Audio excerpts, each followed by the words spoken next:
Our focus at the meeting is multifold, quite frankly. Of course, we approach the meeting with something like 86, almost 90 abstracts, 11, 12 oral presentations, 3 late breakers. So there's a ton of breakthrough thinking and things that we want to share. There's the individual medicines that we've launched, 2-3 mechanisms in the last couple of years alone that are just really getting into flight, and having an opportunity to share the latest data on those. And then further down the road, in our collaboration with our own biotechnology unit, MedImmune, we're looking at the breakthrough thinking for the long term and positioning ourselves for what we hope to be leaders in this category by 2020. Well, I think, pumps in the type 1 space, I think, everybody understands how that is and what that needs to look like, as well as continuous monitoring of glucose. I think for us, we proudly moved into the GLP-1 market. We acquired some really superb science when we brought the amylin business in through BMS from our joint venture last year.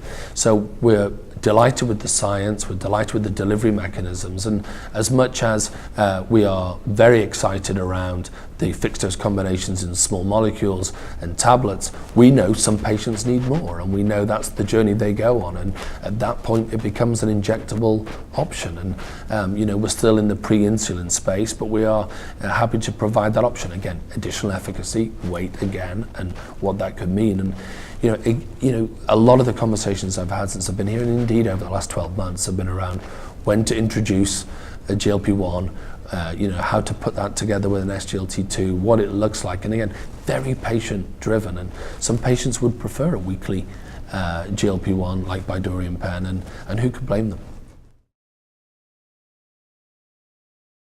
I think cost for patients is a big deal, and I'll come back to what I was saying earlier, that affordability is really an area of focus for us. So, we care that a patient has to make the right choice.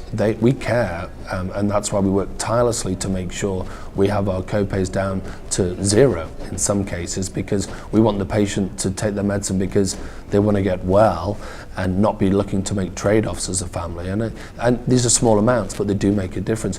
You should also be aware, we're one of the few, if not the only company, that spends a lot of time at the end of all of our advertising to consumers through television, etc., reminding people that if you can't afford your medicines, then talk to us.